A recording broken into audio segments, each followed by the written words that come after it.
Welcome to the Daily Apple. I'm your host, Kevin White. My occasional co-host, Emma Ryan, and I will dive into all topics related to the science of longevity, along with some other subjects we just find of interest, with the hopes to provide useful information for everyone. This stems from my personal interest to optimize the human condition, to not just live longer, but to live better. Okay. Hello, everyone. Welcome back today to the Daily Apple as I'm here with the good Dr. Debbie Ozment.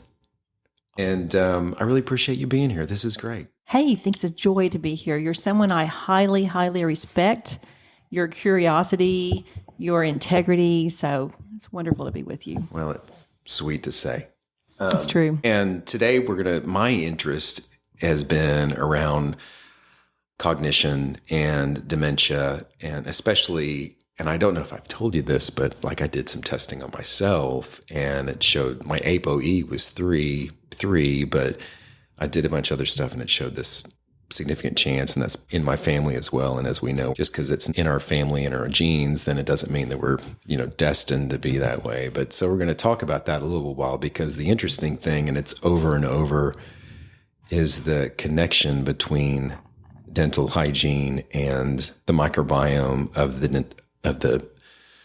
periodontal disease and its relationship to that. So I'm going to totally pick your brain here on that. But that's great, Kevin, because with 40 years of experience, I've learned that even early periodontal disease is impacting the blood-brain barrier, impacting the gut microbiome in ways that totally have blown my mind. We always know health starts in the gut. Hippocrates talked about that. But now we know the gut starts in the mouth. And the relationship between, how they're finding some of these bugs and everything in the brain and how they cross that blood-brain barrier. How does that happen? What we're finding now is that these pathogens actually compromise the blood-brain barrier. So they're not only facilitating the breach, they're also, crawling in through that hole they create. And they're found when they look in about 40% of people who had Alzheimer's disease post-mortem in those brains. So it's pretty consistent. There's a lot of causes of memory loss, but this is certainly a big one. That is one way they impact memory. The other way they impact memory is just because they are so inflammatory, just systemic inflammation. I know you talk a lot about that on your podcast, just the C-reactive protein. We measure that a lot for our patients. And we can just talk about stories of how even early gum disease, things I would have ignored, Kevin, 20 years ago, are very significant in the health trajectories of people. We love to talk about lifespan, and I love how you talk about lifespan because you make the distinction that it's health span too. It's living a long life, but feeling good for a long time and being able to run and play and do the things you want to do in life. Mm-hmm. So the oral microbiome is a huge part of that. And so what you have is, and the way I understand this is kind of like the medical community. If you have like a valve or something and you're going to have dental work done, you get pre-treated with an antibiotic. So the point is that a lot of people don't realize it is that you have this transient bacteremia where you get bacteria going through the bloodstream. So you have that response. So there's that crossover from the bacteria in the dentition to the bloodstream. So take that another step. How does that get into the brain? What are you finding whenever you do the literature search on that? We can test. My initial exposure to this was in 2010. I got a flyer that tells how long ago it was. It was a flyer about a vascular inflammation class given by a cardiology group. So I was like, I've got to go to this because I graduated from dental school in 1985. And in those days, we were already pre-medicating with antibiotics after cleanings to protect heart valves, as you mentioned. And at that time, when I was in school, probably in 84, I told a patient, let's get your gums healthier. And if you'll keep your mouth cleaner, it will help your heart health. It'll help your blood pressure. And boy, Kevin, I got snatched by the hair into the consult room, and it's like, Debbie, you can't say that. We don't know. So it's really the clinical response that led me to search the literature. And now it's sort of an addiction of finding out why what I'm seeing in clinic is happening. So in this 2010 vascular inflammation class, they introduced a saliva test, an oral DNA access genetic saliva test. The lab's in Minneapolis, Minnesota. And so I got the test, came home, started getting people to swish and spit and finding out their results. Well, that is a quantitative PCR test. So it looks for 11 different pathogens and measures precisely how much there is. So in those days, we focused on these, what are called red complex bacteria. And one of the red complex bacteria is Porphyromonas gingivalis. I know you're very well acquainted with that. It's been talked about. David Perlmutter talks about it all the time. Dale Bredesen talks about it. And we talk about it on my podcast. It's one that really, if we see it, we know there's going to be some that go with it. It's a tough bacteria to deal with. Now, I sort of ignored another bacteria in those days called Fusobacterium nucleatum. That's an orange complex bacteria. They're segregated by how inflammatory they are in the mouth. We sort of even though we start seeing this, we silo everything, Kevin. It's the mouth is totally a separate organ, right? Maybe it's even out here on the table somewhere. That's why, I have a TED talk called The Forgotten Orifice. And it was like, I wrote my master's thesis on, it was called The Forgotten Orifice. And they're like, we should never have let a dentist in the medical school. That's just, but it really is.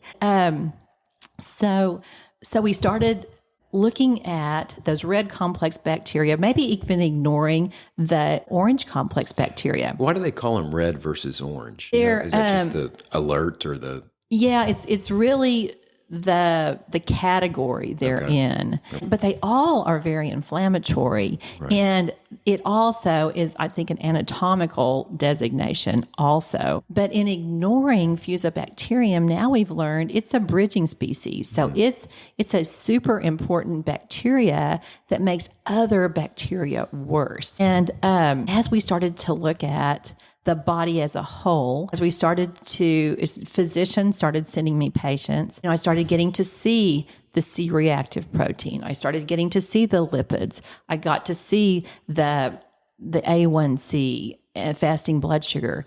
And we started seeing that all of these were improving as we improved the balance of the oral microbiome.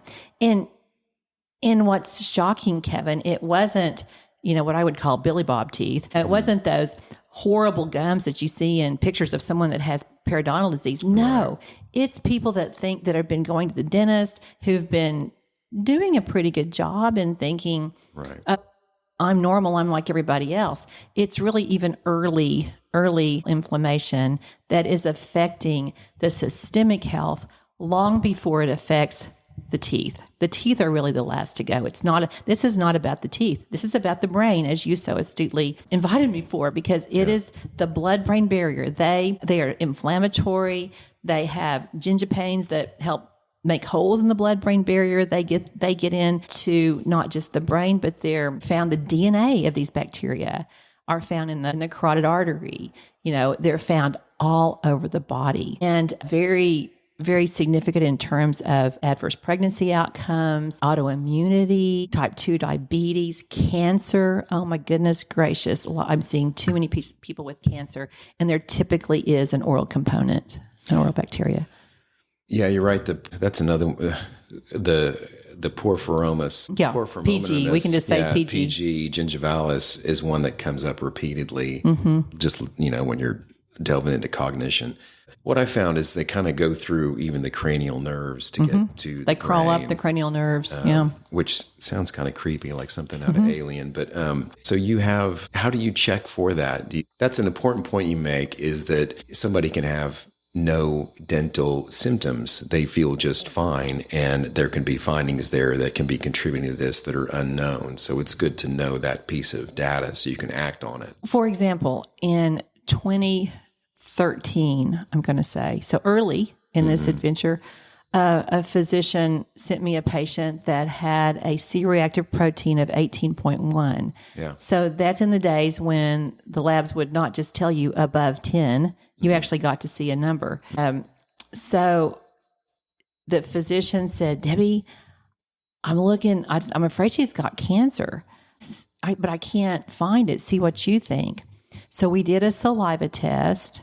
She had early gum disease. She had good teeth.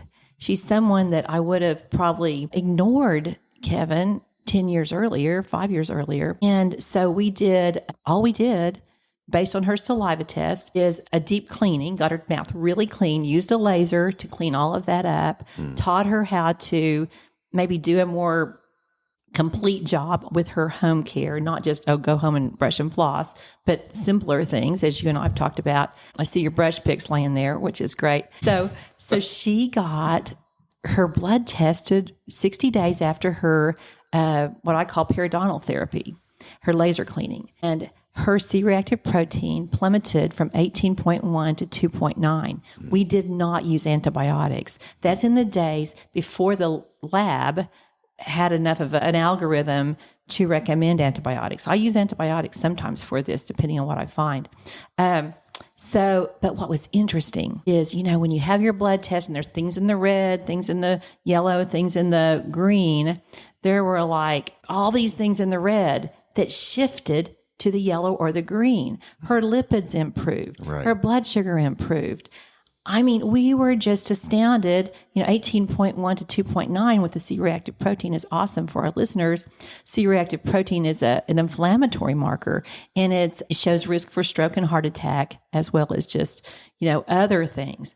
But Kevin, that's when I started this journey that, we met at the American Academy of Anti-Aging Medicine.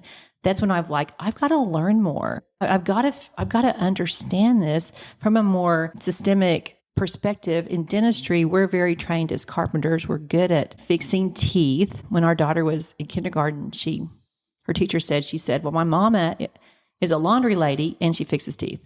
And that's so accurate, as the laundry lady was first. But we, at least in my day, didn't learn enough. And even now the schools, some schools are really starting. Tufts is getting on it, the oral microbiome.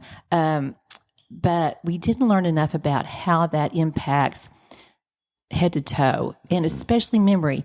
I always like to think about how health affects relationships, and nothing impacts relationships faster than memory loss. Yeah. I guess a good point that I'd want people to take home, and hopefully they understand it at this point, is that looking into somebody's mouth, that is a window into what they're doing systemically. And for so many years, we think, the teeth are just in the teeth and they're just the teeth. But that's just, if you really want to get a feel for how inflamed somebody is, that's the place to start. And you could do that over, a conversation, just looking at them. And it's any bleeding. Yeah. So if you get your teeth cleaned and your dental hygienist says, you have a little bleeding, no problem. Yes, problem. Yes, problem. Any bleeding matters. It's the only area of chronic bleeding that we ignore. If someone had a perpetual menstrual cycle, we would be concerned. If someone washed their hair and their scalp bled, we'd be concerned. But, we erroneously ignore early bleeding. And Kevin, I think it's sort of like termites. If you saw evidence of a termite in your home, you'd be like, hey, let's get that taken care of. Let's handle that while it's small, rather than waiting until the wall falls down. Yeah. But generally, as a profession, we tend to focus on the teeth and, wider teeth, straighter teeth, fixing teeth, and ignore maybe the more nuanced areas of, there is some inflammation here that we can take care of early before gum surgery is necessary, or before that heart valve gets inflamed, or before that blood-brain barrier is compromised, or before somebody has 5 miscarriages or has a colorectal tumor. It's just so tied. And or before their blood sugar's higher. And, as I've heard you say, type 2 diabetes so affects the brain that now we're hearing Alzheimer's disease called type 3 diabetes. So all of this is impacted by the oral microbiome. The research is astounding, and the clinical experience of what I've seen with patients is absolutely still surprising me after 40 years of dentistry. So what can somebody do? So if the dentition affects the body and primarily the cognition, as we talked about, through transmission to the brain via, cranial nerves or however it's getting there. And I've heard actually neurologists speak on this fact, but what can the average Joe do to help combat that? And you'd mentioned before picks, and since then, with little brushes on the end, and I'm really a fan of the ones you gave at that one meeting. I have to order them on Amazon in bulk because I get irritated if I don't have them. But with little brushes on the end and stuff. And that's actually, and you made a point, and I've heard this reiterated in other places as well, but that the ones with the brushes on the end, that's actually better than flossing. Is that true? I feel like they're easier for people from a dexterity standpoint. Yeah. And so what you're aiming for is to keep the barnacles gone from between your teeth under your gums. Yeah. So, and anatomically, those teeth can have little concavities that floss can get over, kind of go over. Whereas the brushes, you can get in there and you can scrub. And I tell people to scrub till it squeaks, and it does. And you can keep those barnacles gone. The bacteria secrete a calcified material that they sort of build their condo, and then they move into it, and then they have babies, and they build a bigger condo, and they have babies. So you see what's going on. It's in that area between the teeth that, unless a tooth cleaning is specifically getting in there, it doesn't always get in there. So I would say the little picks are fantastic.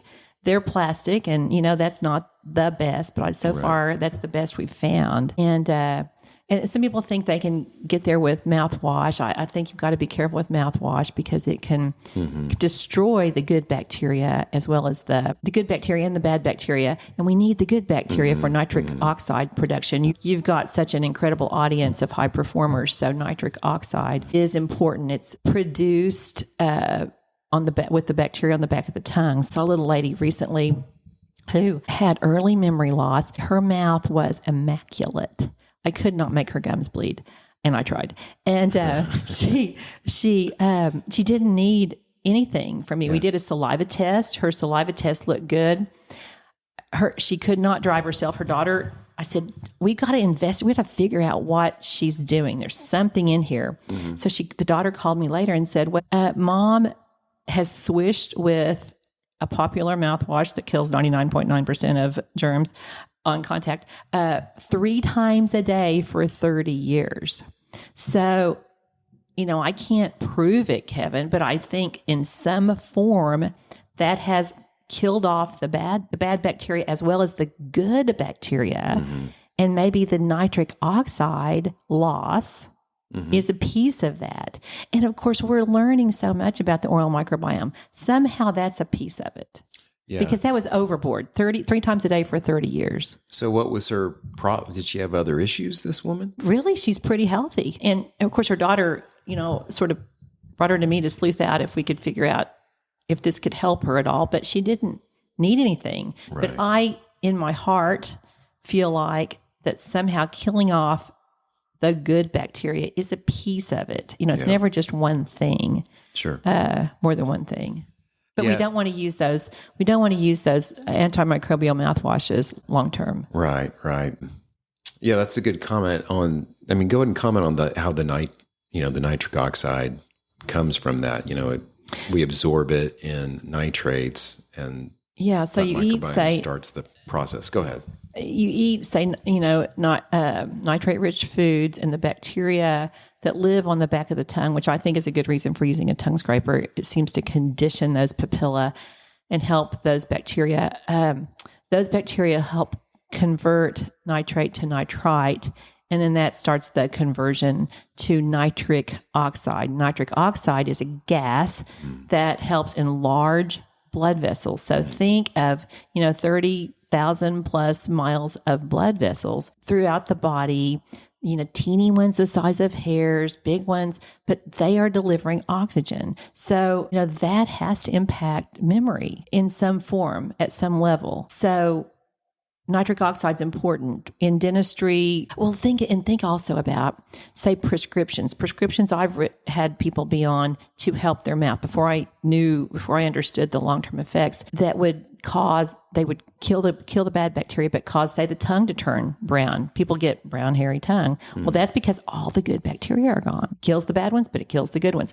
Kind of like it's an antibiotic situation, like in the gut. We didn't know. So there's this relationship to the brain, there's a relationship to the body. How can somebody get a handle on that? Let's say they're not even going to go to let's say they don't have two nickels to rub together. Do they just take care of their teeth and make sure they're using picks with the brushes on the end? Or, how do you recommend somebody? That's such a fantastic question. So because of that specific concern, just 2 weeks ago, I launched a free course. It's on my website. It's called Upstream Gut Health. I figured if I put anything about the mouth, nobody would download it because you'd just be like, the teeth, all the teeth. But it really is Upstream Gut Health. So this course is just short little videos. It's going to be free until December 1st. And it's the first course I've ever launched. But I show in it exactly how to use these picks. I talk about things that are very inexpensive or free, like oil pulling. We can certainly talk about that. That's an Ayurvedic mouth cleansing technique that really works. And it's so inexpensive and so easy. Anybody can do it. So anyway, check out this course, Upstream Gut Health. You can find it via my website. But it just shows people in simple ways. Say you can't get a saliva test. Say you don't know. Here's what to look for. Here's what you can do. I'm going to keep adding modules to it. Just, as things come up, the next module is going to be on vitamin D. Vitamin D is I think what kind of started my journey 25 years ago. A patient who just never had a healthy mouth would come in every 3 months, and she was fantastic about doing anything we would suggest. Try this. But her gums always had this odd spongy look.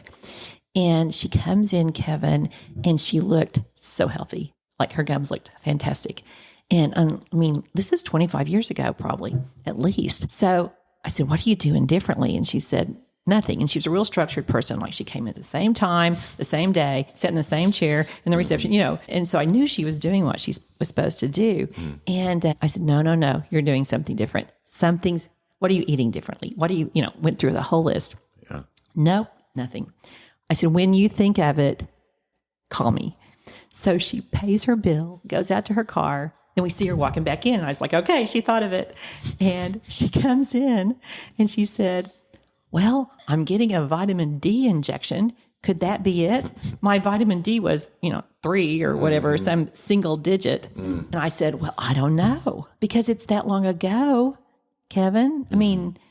It's a minimum of 25 years ago. So I was like, okay, but I'm going to figure this out, So then I started telling my patients, get your vitamin D checked, and you probably need to be outside naked at noon and taking some supplements because you're probably in the tank. And so that, just another example of something that so impacts every cell in the body. Yeah, I just feel like this is something that shouldn't be left on the table. As we're living longer and doing well and we're dialing in everything else, if people are concerned about cognition, that's probably one of the biggest concerns as people are healthy. I just had a lady this morning that's her largest concern. She's still working and successful and all these things, but just like I need to, and that's a concern. It's in her family and everything. So just making sure that we don't leave this on the table as far as a potential significant risk. So anyway. No, it really is the forgotten orifice because people think if my teeth look good from the front, then that's all that matters. But, it's really simpler, but more profound than we ever dreamed. Yeah. So really just as far as simple care, I mean, obviously brushing adequately, but using one of these picks to really get in between the areas, which I do every night before I brush. And then taking it a step further, looking at your course, which is free till the end of the year, it sounds like, which is awesome. So strong work there. And I'd recommend that for sure. And then coming, you guys do a really thorough evaluation. When I came over there and looked at it, it's like going to Disneyland for dentistry with your partner over there. So you guys are doing really excellent imaging and everything. So well, and thank you. Are you shocked at what you get out from between your teeth with the brushes? I mean, I am. You'll kind of, if you brush first and then you do the picks, it's like, yikes! There's a whole piece of celery in there. We to piggyback on the imaging, a very hidden area of inflammation that can affect the brain is a failing root canal. And we see that a lot, Kevin, in terms of people who are suffering from any kind of memory loss. So a root canal is a tooth that has, been infected and has been cleaned out, filled, sort of a taxidermied tooth. Now, I am not against every root canal at all, but I am convinced that root canals need to be very closely monitored with a 3D x-ray because they're teeth on probation. And so often the problems don't show up on a 2D x-ray. In fact, I heard you discuss this. I was just cheering as I was going down the road the other day, listening to Suzanne Faree. Am I saying her name correct? Yeah. That you interviewed? Yeah. And on peptides. Yeah. That was a great interview. And she talked about getting the terrain, the terrain healthy before, first things first, basically. And she mentioned the mouth and she mentioned hidden dental infections. Yeah. But I would say if someone's really needing to figure out underlying causes, it's certainly something you've got to rule out. You can also have an infection where a tooth was removed and maybe the whole ligament was not cleaned out totally. And that can be an area of inflammation, infection, not just inflammation, that can be remedied. Yeah. It's just low hanging fruit, really. It is. And everything we're learning about just the study of aging in general in the scientific community and all these PhDs and postdocs, it's a recurring theme that the inflammatory process is one that it contributes to rapid aging. It does. In general. So if you want to slow down that whole process, you get control of that. And the mouth's the number one spot to start. So anyway. Well, and they, all these interesting rat studies. I mean, we're not rats, but it is pretty fun to see what they do to rats. But they'll inject, they see how rats can navigate these mazes or, how long they can swim in the pool or whatever. And then they'll inject Porphyromonas gingivalis under their little gums. And then all of a sudden, that rat's running into the wall and they're lost. It's direct. So so go on that. So they inject the actual, one of these red bacteria, one of the most common ones, into their gums. And then they show signs of dementia. They totally show signs. And then, of course, then they can dissect their little brains and find it in there. Right. Now, it's not just the red ones. We really thought it was. I really want to talk about Fusobacterium nucleatum because it is a bridging species that makes other bacteria worse. I lovingly call it the mother-in-law bacteria because it's a beneficial bacteria at low levels. It's just when it overgrows. So think about me as a mother-in-law going in and moving in, giving a lot of unsolicited advice, staying too long. Why do you do this? Why is this here? Why, and then I become Fusobacterium. So my son-in-law that's the key word when it's time to go home. Okay. Fuso. And so, but that's what happens with this bacteria too. And I've frankly never seen anybody who had it too low, but it matters. We didn't think it mattered. And now we know that is the bacteria that's found commonly in colorectal tumors. And Fusobacterium nucleatum can make colorectal tumors resistant to chemotherapy, Kevin.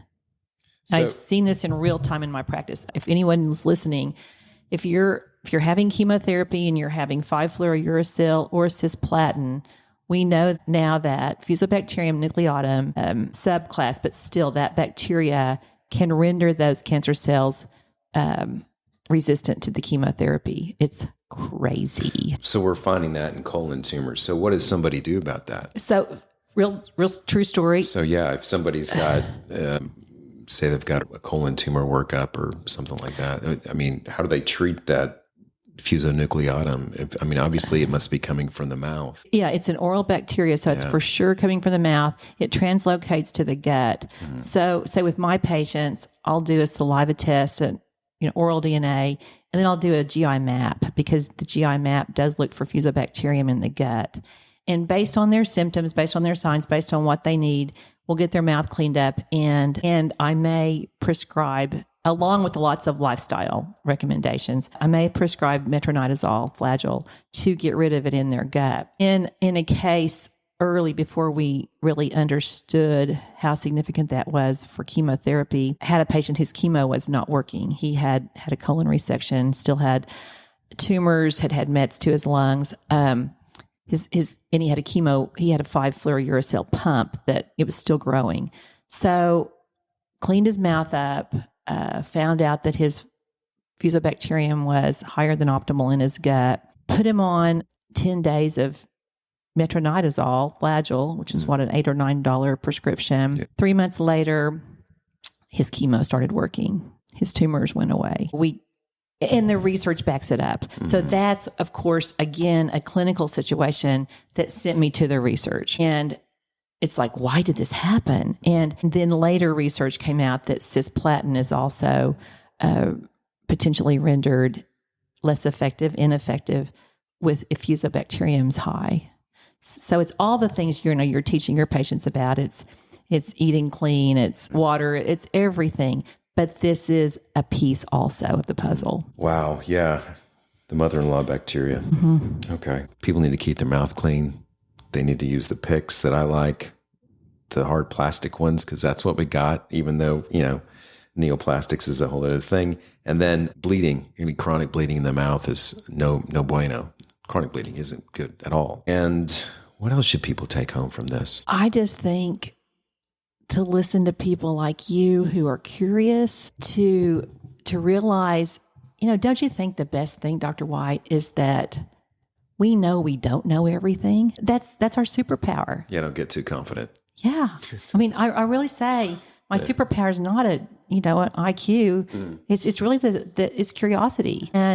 And realizing how much power the basic things have, we have much more at our disposal than we think. Well, before we go, I guess I should probably share this in the beginning, but I'm kind of an out of order kind of guy. But how we met originally is kind of a fun story. It's kind of bizarre. It's great. I got to this conference on aging and everything, and I was kind of blown away. I was like, this really exists? This really going on? And they're, reputable scientists and reputable physicians there. So it's not all, I was kind of blown away, and I was getting ready to go home and I'd taken all my notes and was going to read all these, journal articles and stuff just to vet everything I could. And I hadn't really met anybody because I was just walking around like, wide-eyed. And I'm sitting on the Southwest flight and next to you, and we just struck up a conversation late at night about all this, and we've been friends ever since. That was 2017, I think. I wondered what year that was. Yeah. That was your first year. So I had just finished the fellowship and the master's, and it was so much fun to talk to you because you were so wide-eyed, and you're like, what do you think about all this? Should I do it? And I'm like, jump off the deep end, do it. It's so great. It's so fun to see people feel good. Mm-hmm. And I think to all the listeners out there, you're the people that make us enjoy our practices because you're interested in your health, and you know that you're the biggest part of this equation. Yeah. Yeah. Well, this has been fun. I really appreciate you making time. So pay attention to your mouth, people. It's the low-hanging fruit. And if you don't have anything else to add, I guess we'll... Well, thank you. It's a joy to be with you, as always. Oh, and how do people best find you? Go ahead. Oh, I would just say my website, Dr. Debbie Ozment, DRDEBBIE, OZMENT.com. Check out the free course. Check out my TED Talk, The Forgotten Orifice. Join me on Instagram. I'm trying to look better there. It's not always that great, but having fun on Instagram. Yeah. Thank you, Kevin, for telling me to get a light ring. That helped. I'm 65 years old, folks, and anti-aging from the inside out, aging fearlessly. So yeah, join me on Instagram, and just want to tell you all, thanks for spending your time with us today. Yeah. Well, thanks a lot, and we'll see you guys later. Bye. Thanks for listening. You can follow us on Apple and Spotify, and please review us to let us know what you think. Thanks.